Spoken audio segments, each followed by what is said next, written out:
प्रिय श्रोता मित्र, वेद पाठशाला की अगली कक्षा में आपका स्वागत है। यह कक्षा संसार का एक महत्वपूर्ण कक्षा है, क्योंकि हम संसार के सबसे महत्वपूर्ण पुस्तक परमेश्वर के वचन अर्थात बाइबल का सर्वेक्षण कर रहे हैं। हमारे सर्वेक्षण का प्रारंभ उत्पत्ति की पुस्तक से हो चुका है और क्रमानुसार एक एक पुस्तक का सर्वेक्षण करते हुए हम इन दिनों में आगे बढ़ रहे हैं। हम नबियों की पुस्तक तक आए हैं। पिछले अध्ययनों में हमने नहूम की पुस्तक का सर्वेक्षण समाप्त किया था। आज हबक्कूक की भविष्यवाणी का सर्वेक्षण करेंगे। हबक्कूक की भविष्यवाणी इस प्रकार से प्रारंभ होता है। यहोवा का भारी वचन जिसको हबक्कूक नबी ने दर्शन में पाया इस प्रकार है। हे यहोवा, मैं कब तक तेरी दुहाई देता रहूंगा और तू न सुनेगा, और मैं कब तक तेरे सम्मुख उपद्रव उपद्रव चिल्लाता रहूंगा, क्या तू उद्धार नहीं करेगा? तू मुझे अनर्थ काम क्यों दिखाता है, और क्या कारण है कि तू उत्पात को देखता ही रहता है? मेरे सामने लूटपाट और उपद्रव होते रहते हैं और झगड़ा हुआ करता है और वाद विवाद बढ़ता जाता है। इसलिए व्यवस्था ढीली हो गई और न्याय कभी नहीं प्रकट होता। दुष्ट लोग धर्मी को घेर लेते हैं, सो न्याय का खून हो रहा है।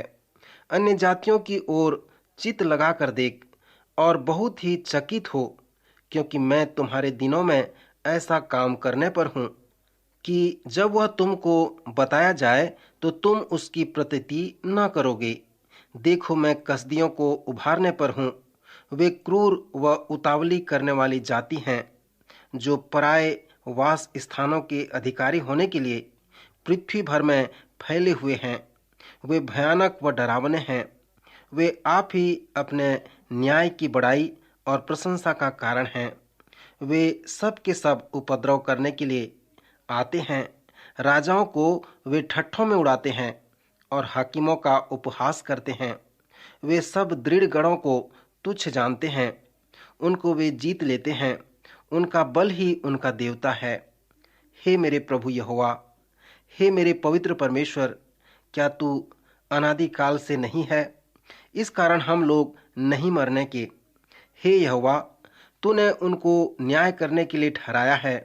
हे चट्टान, तूने उलाहना देने के लिए उनको बैठाया है।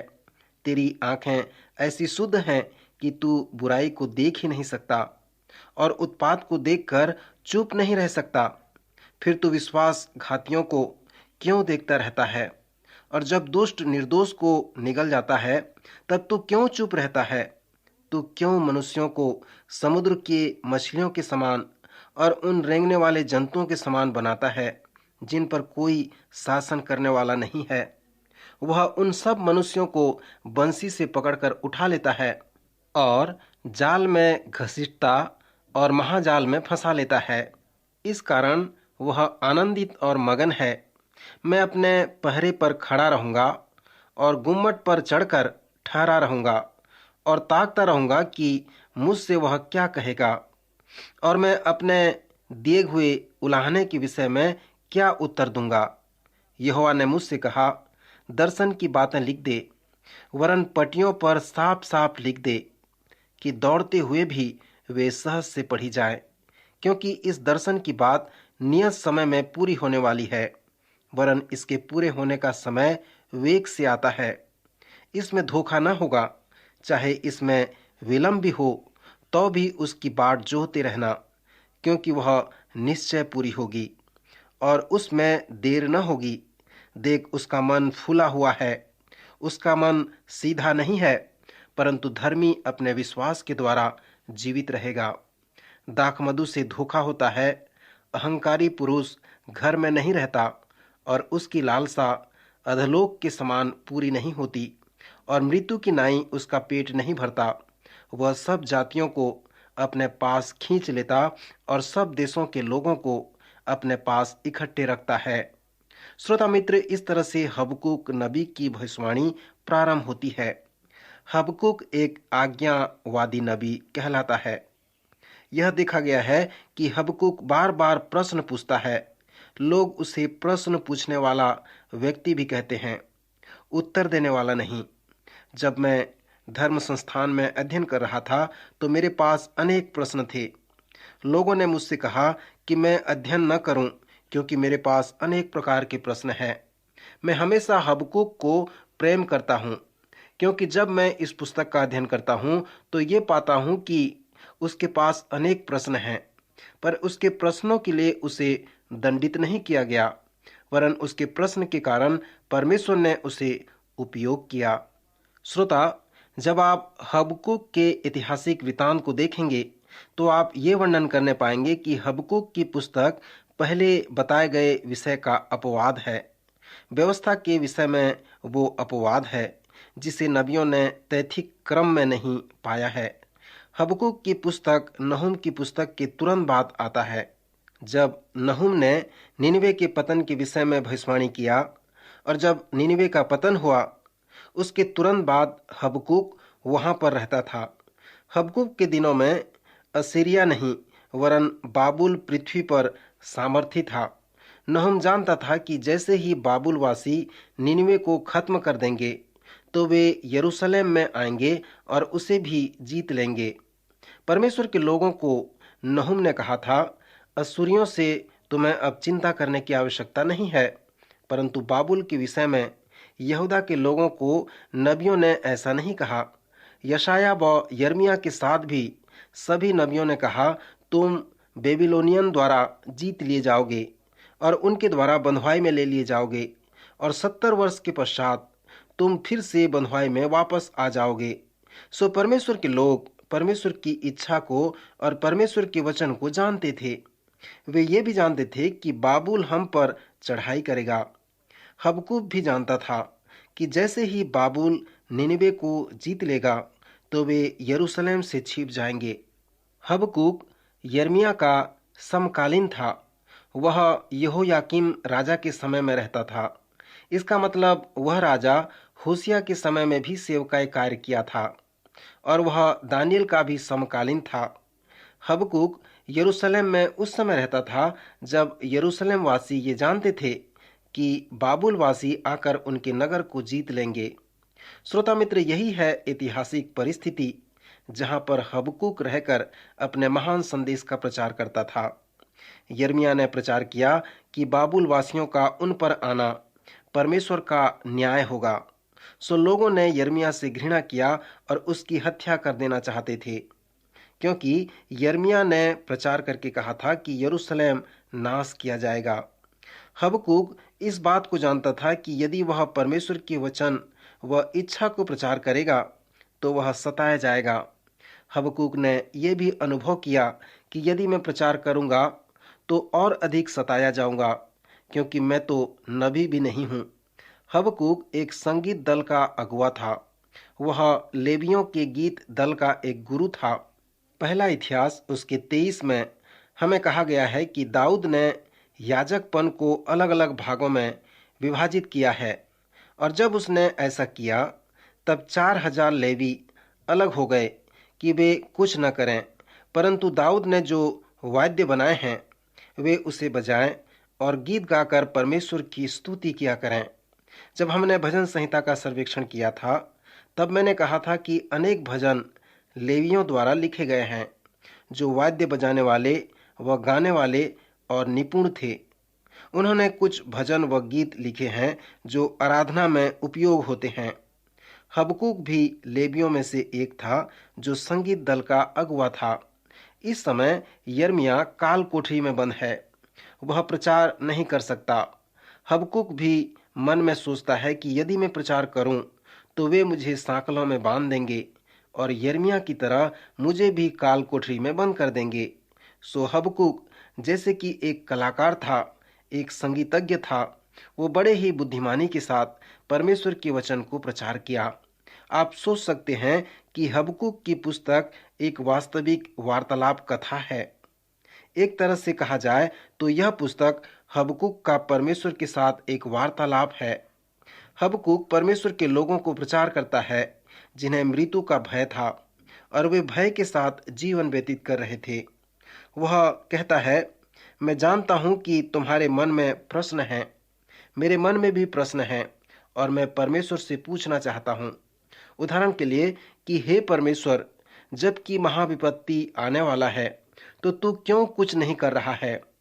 हे परमेश्वर, दुष्टों को क्यों उपयोग कर रहा है कि वे हमें दुख दें?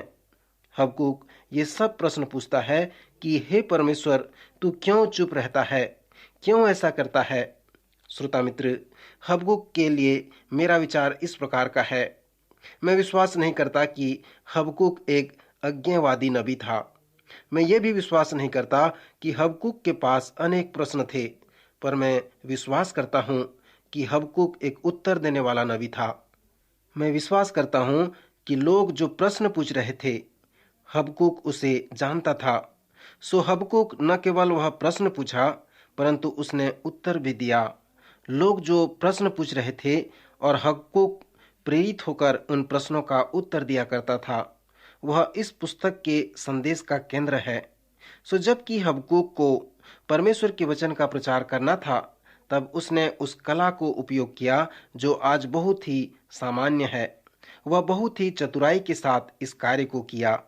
इस कार्य के कारण लोगों ने उस पर पत्थर नहीं फेंका और उसे काल कोठरी में बंद भी नहीं कर दिया। उसने कहा, हे मेरे पवित्र परमेश्वर, तू उनको न्याय करने के लिए ठहराया है, पर मैं जो कहता हूँ वो यह है कि मैं एक आत्मिक गुम्मट बनाऊंगा और वहां चढ़कर ताकता रहूंगा कि परमेश्वर मुझसे क्या कहेगा, और मैं अपने सभी प्रश्नों को परमेश्वर से पूछूंगा। वह परमेश्वर है, उसके पास उत्तर है, वह उत्तर देगा और मैं गुम्मट में बैठकर तब तक ताकता रहूंगा जब तक वह मुझे उत्तर न दे। श्रोता, यह एक बुद्धिमानी का प्रचार है। कुछ समय के बीतने पर हबक्कूक ने प्रचार किया कि परमेश्वर ने मुझे उत्तर दिया है, मैं उस उत्तर को बताऊंगा। सो जो प्रश्न हबक्कूक ने परमेश्वर से पूछा, वह लोगों के प्रश्न थे। यहूदा के लोग भी यही प्रश्न पूछ रहे थे। जब हबक्कूक ने परमेश्वर से सुना तो उसके अनेक उत्तर उसने उसे बताए, परंतु एक उत्तर से जो हबक्कूक को सहायता मिली, वह दूसरा अध्याय 4 पद है। पवित्र शास्त्र में यह एक महान पद है। नए नियम में यह पद 3 बार उद्धृत किया गया है और वह उत्तर है, धर्मी अपने विश्वास के द्वारा जीवित रहेगा। हबक्कूक के प्रश्न का परमेश्वर द्वारा यही उत्तर है। परमेश्वर ने उसके प्रश्न का सर्वप्रथम उत्तर दिया, जिसमें बाबुलवासी संबंधित थे। परमेश्वर ने हबक्कूक से कहा, उनका मन सीधा नहीं है, वे विद्रोही व दुष्ट लोग हैं, वे तलवार के साथ जीते हैं, वे हत्यारे हैं, उपद्रवी हैं। श्रोता, हबक्कूक का संदेश आज भी सत्य है। मेरे लोग, धर्मी लोग, विश्वास के द्वारा जीवित रहेंगे, कार्यों के द्वारा नहीं, सामर्थ के द्वारा नहीं, धन द्वारा नहीं, वरन विश्वास द्वारा जीवित रहेंगे। यह पद रोमी के 1 अध्याय 17 पद, इब्रानियों उसका 10वां अध्याय 38 पद और गलातियों की पत्री उसका 3 अध्याय 11 पद में पाया जाता है। एक दिन सुबह के समय मार्टिन लूथर बाइबल अध्ययन कर रहे थे। वो लैटिन भाषा में पढ़ रहे थे। वो अनेक आत्मिक समस्याओं का सामना कर रहे थे। फिर जब वे रोमियो की पत्री उसके 1 अध्याय और 17 पद को पढ़े, जो हबक्कूक की पुस्तक में उद्धृत है कि धर्मी जन विश्वास से जीवित रहेगा, इस पद को पढ़ने के बाद परमेश्वर का वचन लूथर के हृदय को छू लिया। उस पद ने उसकी समस्या का समाधान किया और सभी प्रोटेस्टेंट लोग उससे आगे बढ़ सके। हबक्कूक के इस प्रश्न के कारण परमेश्वर ने उत्तर दिया कि धर्मी जन विश्वास से जीवित रहेगा, कार्यों के द्वारा नहीं, योग्यता द्वारा नहीं, अपने लक्ष्य को पूरा करने के द्वारा नहीं, वरन विश्वास द्वारा धर्मी जन जीवित रहेगा। सो मार्टिन लूथर के लिए उस पद का महत्व इस प्रकार था कि एक तरह से कहें कि परमेश्वर हबक्कूक से कह रहा हो कि हे हबक्कूक, मैं कुछ नहीं कर रहा हूँ, इसलिए तू मुझ पर दोष लगा रहा है, पर मैं चाहता हूँ कि तू इस बात को जान ले कि नियंत्रण मेरे हाथ में है। मैं कुछ कर रहा हूँ। बाबुल वासियों का विनाश होगा, उनका मन फूला हुआ है और सीधा नहीं है, परंतु मेरे लोग विश्वास के द्वारा जीवित रहेंगे। श्रोता मित्र, हबक्कूक के गुम्मट पर खड़ा होकर ताकने का जो अनुभव है, वो मेरे व आपके जीवन के लिए व्यक्तिगत आत्मिक प्रयोग है। कभी कभी आपको और मुझे बाबुल के संकट के जैसा सामना करना पड़ता है। यद्यपि आपको बंधुआई या जेल या युद्ध का सामना करना नहीं पड़ता होगा, परंतु फिर भी हमारे जीवन में संकट की समस्याएं होते हैं। जब आपके साथ बाबुल के जैसा संकट की अवस्था हो तो आप क्या कहेंगे? हबक्कूक के उदाहरण के अनुसार आपको चाहिए कि आप आत्मिक गुम्मट बनाएं और उस पर चढ़कर अपनी समस्या को परमेश्वर से बताएं और अपने सभी प्रश्नों को परमेश्वर के समक्ष में रखें। और जब तक परमेश्वर आपके जीवन में कार्य नहीं करता, तब तक उसकी ओर ताकते रहें। जब तक उसकी बात न सुन लें, तब तक उसकी ओर ताकते रहें। सो उसे देखें और उसकी आराधना करें, उसकी सुने और उसकी आराधना करें, जो आपके जीवन में कार्य करता है। मैं विश्वास करता हूँ कि हबक्कूक की पुस्तक हमें प्रेरित करता है कि हम परमेश्वर से प्रश्न पूछें और परमेश्वर की सुने। पवित्र शास्त्र के एक महान विद्वान ने इस पुस्तक के लिए एक विवरण बनाया है। उन्होंने कहा है, किसी ने कहा है कि परमेश्वर पुराने समय के लोगों के जैसे आज के लोगों के साथ बातें नहीं करता, पर मैं आपका बिल्कुल सत्य विवरण बताना चाहता हूँ। जैसे पहले लोग सुनते थे, वैसे आज नहीं सुनते। यदि लोग सुने तो परमेश्वर बातें करेगा। परमेश्वर की बातें सुनने के संबंध में पवित्र शास्त्र के विवरण पर क्या आपने ध्यान किया है? पवित्र शास्त्र के अनुसार प्रार्थना करना परमेश्वर से बातें करना है। प्रत्येक वार्तालाप के दो आयाम होते हैं। पहला है कि आप दूसरे व्यक्ति के साथ कब वार्तालाप कर रहे हैं, और दूसरा है कि दूसरे व्यक्ति कब आपसे वार्तालाप कर रहा है। यदि आपके वार्तालाप का प्रतिष्ठा अच्छा है, तो मान ले कि आप एक अच्छे श्रोता हैं। हबक्कूक के इस छोटे पुस्तक का जो आत्मिक प्रयोग है, वह परमेश्वर के साथ आपका वार्तालाप है। हबक्कूक की पुस्तक का आत्मिक व शाब्दिक संदेश यह है, सुनो। जब तक परमेश्वर न बताए कि वह आपके जीवन में कैसे कार्य कर रहा है, तब तक उसकी ओर ताकते रहो। फिर अपने आत्मिक गुम्मट चढ़कर उसकी प्रतीक्षा करो। उसे ताकते रहो कि वह कैसे आपके जीवन में कार्य कर रहा है। यदि हबक्कूक के जैसे आप भी वैसा करते हैं, तो आप भयभीत हो सकते हैं, निराश हो सकते हैं, परंतु अंत में आप गीत गाने लगेंगे। इस पुस्तक में केवल 3 अध्याय हैं और अध्याय 3 का भी अंत परमेश्वर के साथ वार्तालाप से होता है। जब पहले अध्याय में हबक्कूक प्रश्न पूछता है, तो वह निराश व भयभीत रहता है, वह प्रश्नों के साथ रहता है। परंतु दूसरे अध्याय में परमेश्वर हबक्कूक के प्रश्नों का उत्तर देता है। फिर ध्यान करें कि तीसरे अध्याय का अंत किस प्रकार होता है। वह अपने भविष्यवाणी को एक भजन के साथ समाप्त करता है। उस भजन के अंत में हबक्कूक कहता है, प्रधान बजाने वाले के लिए मेरे तार वाले बाजों के साथ। श्रोता, हबक्कूक एक अच्छा बजाने वाला था। उसने भजन लिखा, वह संगीतकार था। परंतु जो महत्वपूर्ण बात इस पुस्तक में ध्यान करने की विषय है कि वह इस पुस्तक का प्रारंभ निराशाओं और भय के साथ करता है। क्योंकि जब हबक्कूक गुम्मट बनाता है और परमेश्वर की सुनने के लिए प्रतीक्षा करता है, उसकी ओर ताकता है, तब वह अपनी भविष्यवाणी एक सुंदर भजन को, जिसे उसने स्वयं लिखा है, गाकर समाप्त करता है। फिर हबक्कूक को क्या हुआ हमें नहीं मालूम। जब यरूशलेम का पतन हुआ तो शायद वह मार डाला गया, या शायद उसे सांकलों में बांध दिया गया। सो हम इस व्यक्ति के विषय में और नहीं बात कर सकते कि उसे क्या हुआ होगा, क्योंकि इतिहास इसके विषय में और नहीं बताती। परंतु हबक्कूक के संदेश का जो केंद्र है, जहां पर वह पुस्तक के अंत में भजन लिखता है, वो इस प्रकार है, चाहे अंजीर के वृक्षों में फूल न लगें और न दाखलताओं में फल लगें, जलपाई के वृक्ष से केवल धोखा पाया जाए और खेतों में अन्न न उपजे, भेड़शालाओं में भेड़ बकरियां न रहें और न थानों में गाय बैलें हों, तो भी मैं यहोवा के कारण आनंदित और मगन रहूंगा और अपने उद्धारकर्ता परमेश्वर के द्वारा अति प्रसन्न रहूंगा। यहोवा परमेश्वर मेरा बल, मेरा मूल है। वह मेरे पांव हरिणों के समान बना देता है। वह मुझको मेरे ऊंचे स्थानों पर चलाता है। श्रोता, पुराने नियम में परमेश्वर के भक्तों में जो सबसे अच्छी बात थी, वह परमेश्वर के प्रति उनका समर्पण था। दानियल की पुस्तक में उसके तीनों मित्रों को आग की भट्ठी में डाल दिया गया, क्योंकि उन्होंने नबूकदनेस्सर जो सोने की मूरत बनवाई थी, उसको वे दंडवत न किए। उन्होंने नबूकदनेस्सर राजा से कहा, हमारा परमेश्वर जिसकी हम उपासना करते हैं, वह हमको उस धधकते हुए भट्ठी की आग से बचाने की शक्ति रखता है। वरन हे राजा, वह हमें तेरे हाथ से भी छुड़ा सकता है। पर यदि वह हमें छुड़ाए या नहीं, पर तुझे यह मालूम हो कि हम लोग तेरे देवता की उपासना नहीं करेंगे और न तेरी बनाई हुई सोने की मूरत को दंडवत करेंगे। श्रोता, आप यहाँ देखें कि वे अनेक आने वाले अंत को नहीं जानते थे कि वह दुखदाई होगा या आनंदित होगा।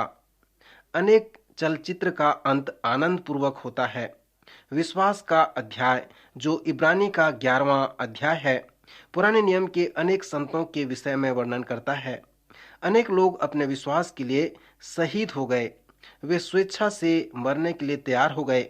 वे अपने समर्पण के प्रति विश्वास योग्य रहे और अपना प्राण देकर संसार के लिए एक गवाह ठहरे। हबक्कूक भी एक गवाह था। वह बड़े ही निपुणता तौर से संसार को अपनी गवाही प्रस्तुत किया, अर्थात उसने परमेश्वर के साथ वार्तालाप किया।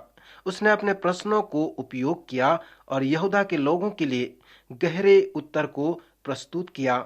उसने परमेश्वर की प्रजा को दिखाया कि कैसे वे दुख, निराश और प्रश्नों से मुड़कर गीतों की ओर आएं। जब आप हबक्कूक की पुस्तक के अंत में दिए गए गीतों पर ध्यान करेंगे, तो आप जानने पाएंगे कि हबक्कूक पूर्ण रूप से परमेश्वर में समर्पित था। उसका अंतिम भजन विश्वास का असीम उदाहरण है। हबक्कूक के 3 अध्याय में उसके प्रश्न का उत्तर दिया गया है। ध्यान करें कि यह नबी परमेश्वर पर दोष लगाता है कि वह कुछ नहीं कर रहा है। वह अपने स्वभाव व गुण से दूसरे तरफ पार होकर अपने क्रोध को प्रकट कर रहा है। तब हबक्कूक इस प्रकार प्रार्थना करता है कि हे परमेश्वर यहोवा, क्रोध करते हुए भी दया करना स्मरण कर। जब परमेश्वर ने हबक्कूक को दर्शन दिया कि वह बाबुल को क्या करेगा, तब हबक्कूक प्रार्थना करके कहता है, हे परमेश्वर, बाबुल वासियों पर दया कर। भजन संहिता 73 में भजनकार आसाफ के पास समस्या थी। वह अपने समस्या को परमेश्वर के शरण स्थान में लेकर जाता है, तो परमेश्वर उसे 5 मिनट नरक का अनुभव कराते हैं। यदि हम 5 मिनट स्वर्ग या 5 मिनट नरक का अनुभव करते हैं, तो मैं सोचता हूँ कि यह हमारे लिए एक बड़ा अनुभव होगा। यदि हम 5 मिनट नरक का अनुभव करते हैं, तो हम अपना बिस्तर बांधकर पृथ्वी के कोने कोने में जाएंगे और सुसमाचार प्रचार करेंगे। आसाफ ने भी 5 मिनट नरक में समय बिताया। परमेश्वर ने उसे दुष्टों के अंत के विषय में बताया। तब दुष्टों के विरुद्ध आसाफ की जो भावना थी, वो बदल गई। वह दुष्टों के लिए प्रार्थना करने लगा। यही बात हबक्कूक के साथ भी हुआ। उसने भी प्रार्थना किया कि हे परमेश्वर, क्रोध करते हुए भी दया करना स्मरण कर। श्रोता मित्र, इस पुस्तक में एक और महान पद है, अर्थात यहोवा अपने पवित्र मंदिर में है, समस्त पृथ्वी उसके सामने शांत रहे। जिस कलीसिया में मैं मसीह विश्वास में आगे बढ़ा, उस कलीसिया की वेदी के पास वाली दीवार में यह वचन लिखा हुआ है, यहोवा अपने पवित्र मंदिर में है, समस्त पृथ्वी उसके सामने शांत रहे। मित्र, शांत रहने का तात्पर्य ये नहीं कि हम परमेश्वर के भवन में बिल्कुल शांत रहें। हबक्कूक के कहने का तात्पर्य यह है कि परमेश्वर अपने पवित्र मंदिर में है। यदि तुम्हारे पास कोई समस्या है, कुछ प्रश्न है, तो उससे पूछो और फिर शांत रहो और उसके उत्तर को सुनने के लिए ध्यान लगाओ। सो हबक्कूक के कहने का तात्पर्य यही था। श्रोता मित्र, इस पुस्तक का आत्मिक प्रयोग क्या है? जिस पर चढ़कर ये ताकना है, ये सुनना है कि परमेश्वर क्या कहेगा। आपका आत्मिक गुम्मट क्या है? क्या आपके पास कोई स्थान है, कोई समय है जहां बैठकर आप परमेश्वर की बातें सुनने के लिए प्रतीक्षा करते हैं? यदि आपके पास कोई आत्मिक गुम्मट नहीं है, तो कृपया एक गुम्मट बनाएं, क्योंकि हबक्कूक की पुस्तक का आत्मिक प्रयोग यह कहता है, अपना आत्मिक गुम्मट बनाओ और तब तक ध्यान से देखो जब तक परमेश्वर आपके जीवन में कार्य नहीं करता। प्रभु आपको आशीष दे।